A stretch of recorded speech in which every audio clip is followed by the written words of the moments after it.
मोइन उद्दीन चिश्ती क़ुद्दस सिर्रुहु ने फरमाया कि मैं हज़रत मखदूम शेख यूसुफ चिश्ती क़ुद्दस सिर्रुहु की खिदमत में हाजिर था कि एक शख्स बैत के इरादे से आया। ख्वाजा के कदमों में अपना सर रखा और अर्ज़ किया कि बैत के लिए हाजिर हुआ हूँ। ख्वाजा पर कैफियत आ रही थी।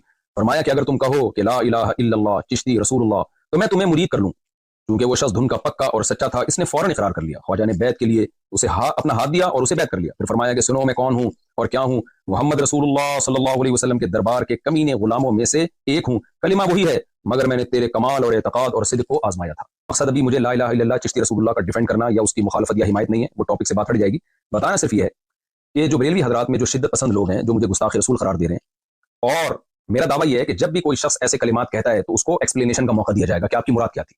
यहाँ ला इलाहा इल्लल्लाह चिश्ती रसूलुल्लाह उन्होंने पढ़ा, मुरीद को इस बेस पे बैत किया, फिर डिफेंड किया कि मेरा कलमा वही है जो ला इलाहा इल्लल्लाह मुहम्मद रसूलुल्लाह है। तो आप इस एक्सप्लेनेशन को मानते हैं कि नहीं मानते? उन्होंने जो पहला लफ्ज़ है ना ला इलाहा इल्लल्लाह चिश्ती रसूलुल्लाह, उसमें रसूलुल्लाह के लफ्ज़ में तावील की कि वहां रसूलुल्लाह से मेरी मुराद अल्लाह का नबी होना नहीं है। ये तावील ठीक है गलत है, मैं इस बहस में नहीं जा रहा। मैं ये अर्ज कर रहा हूं कि आप मोइनुद्दीन चिश्ती के शेख की इस तावील को कबूल करते हैं, इसी वजह से आप उनको गुस्ताख करार नहीं देते। ये काम अगर किसी और से होता है और लगता है कि इसने गुस्ताखाना लफ्ज़ इस्तेमाल किए हैं, उसको एक्सप्लेनेशन का मौका आप क्यों नहीं देते और उसकी एक्सप्लेनेशन को आप कबूल क्यों नहीं करते? मेरा जो बयान था मैंने उसमें ये बात कही जो कि गलत अल्फाज थे। मैंने कहा कुरान में ग्रामर के लिहाज से ये गलत है, लेकिन इसको ठीक नहीं किया गया। ये बात सिर्फ मैंने नहीं लिखी है, ये और भी लोग लिख चुके हैं, खुद बरेलवी उलमा लिख चुके हैं। मुसन्निफ हकीमुल उम्मा मुफ्ती अहमद यार खान नईमी, ये बरेलवियों के बड़े आलिम हैं, सफ़ा नंबर 20 पे लिखते हैं, बाज़ कलिमात नहवी कायदे के खिलाफ मालूम होते हैं, लेकिन वो पढ़े वैसे ही जाते हैं जैसे कि साबित हो चुके। मसलन अलैहुल्लाह, अब देखिए कुरान का आम कायदा है अलैहिल्लाह, लेकिन कुरान में लिखा है अलैहुल्लाह। और तीसरी मिसाल वही दी है जो मैंने अपने बयान में दी थी, लनस्फाम बिन नासिया, तो ये भी उन्होंने मिसाल दी। अब मैं पूरी बात दोबारा पढ़ता हूँ। ये लिखते हैं बरेलवियों के आलिम, बाज़ कलिमात नहवी कायदे के खिलाफ मालूम होते हैं, लेकिन वो पढ़े वैसे ही जाते हैं जैसे कि साबित हो चुके। मसलन अलैहुल्लाह मा अंसानीहु लनस्फान वगैरह। तो मोहतरम ने भी ये फरमाया कि नहवी कायदे के खिलाफ मालूम होते हैं, जबकि मैंने क्या कहा था, बज़ाहिर ग्रामर के खिलाफ है, बज़ाहिर ग्रामर के लिहाज से गलत है। तो मैंने तो फिर भी बज़ाहिर का लफ्ज़ लगा दिया था। तो मैं फिर भी मानता हूं कि मेरी गलती थी, मुझे बहुत अच्छी तरह से एक्सप्लेन करना चाहिए था और उसी वक्त अपने अल्फाज से रुजू कर लेना चाहिए था, लेकिन बाद में मैंने रुजू रिकॉर्ड करवाया। लेकिन इस अमल को आप गुस्ताखी नहीं करार दे सकते। अगर आपने गुस्ताखी करार देना है तो बरेलवी के इन आलिम के अमल को भी और इनकी इबारत को भी आप गुस्ताखी करार दें। और मैंने तो इन अल्फाज से तौबा कर ली, इन आलिम ने तो तौबा भी नहीं किया। अब तक तो हमारे पास कोई ऐसा रिकॉर्ड नहीं है कि इन्होंने अल्फाज से तौबा की। मुफ्ती शाह मोहम्मद मजहरुल्लाह देहलवी ये अपनी किताब में लिखते हैं, अल्लाह ताला ने मुझे यानी मोहम्मद सल्लल्लाहु अलैहि वसल्लम को पिछली किताबों में उम्मी लक़ब से याद फरमाया, इसलिए कि आप अनपढ़ थे। अब आप देखें, इन्होंने तो आपके लिए अनपढ़ का लफ्ज़ इस्तेमाल किया, मैंने तो अनपढ़ का लफ्ज़ भी इस्तेमाल नहीं किया। दोबारा मैं इनके अल्फाज को रिपीट कर देता हूँ।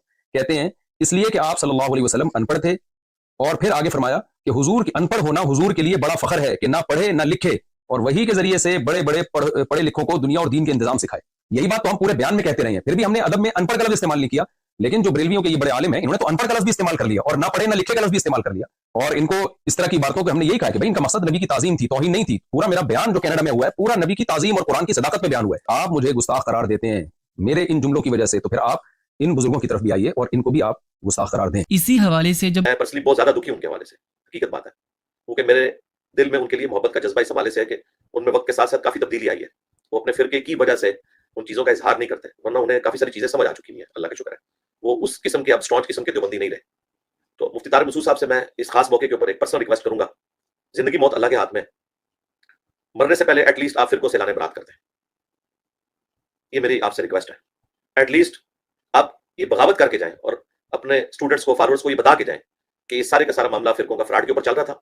इन्होंने ही मेरा दिमाग खराब किया था और मुझे ये बताया था कि गुस्ताखे रसूल की तौबा कबूल नहीं है, इनकी वजह से मैं गुमराह हुआ।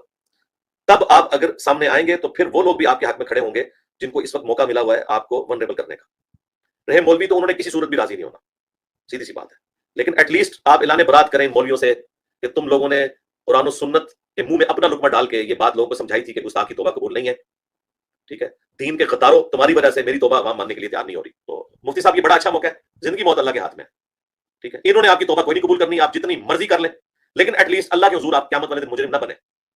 और आप इस चीज की अनाउंसमेंट करें कि मैं अपने इन बुजुर्गाने बेदीन की वजह से और उलमाए क्राइम की वजह से, यानी मुजरिम उलमा की वजह से डिसीव हुआ, जो मैं ये माजी में बातें करता रहा कि जी गुस्ताख की तौबा कबूल नहीं है, वो अल्लाह के हुजूर तौबा होगी, दुनिया में सजा होगी। बिल्कुल जाली बात है, ना किसी आयत में लिखी हुई है ना किसी हदीस के अंदर लिखी हुई है। इन जालिमों की वजह से आज वो बेचारा कनाडा बैठा हुआ है और इधर आ नहीं सकता।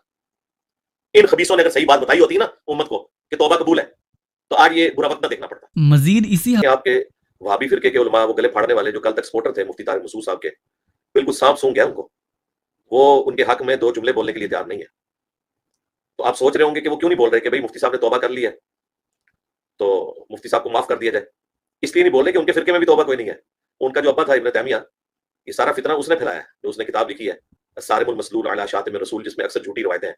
اور اس نے جس عجیب طریقے سے رزلٹ نکالا ہے تو اس کا میں نے تھوڑا بہت پوسٹ مارٹم کیا ہوا ہے. گستاخ رسول کی سزا آپ میری ویڈیو دیکھ لیں. کہ پوری دنیا میں جتنا فتنہ کھڑا ہوا ہے نا کہ توبہ قبول نہیں ہے, اس فتنے کا بانی ابن تیمیہ ہے. اب ابن تیمیہ تو ان کا ابو حنیفہ ہے وہابیوں کا, اس سے تو اختلاف کر ہی نہیں سکتے. اس لیے آپ کو وہابی علماء یہ کہتے ہوئے نظر نہیں آ رہے کہ مفتی طارق مسعود صاحب نے توبہ کر لیا ہے, تو آپ ان کی توبہ قبول کر لیں, کیونکہ ان کے نزدیک بھی مفتی طارق مسعود صاحب کی سزا جو ہے وہ 295C کے تحت قتل ہے.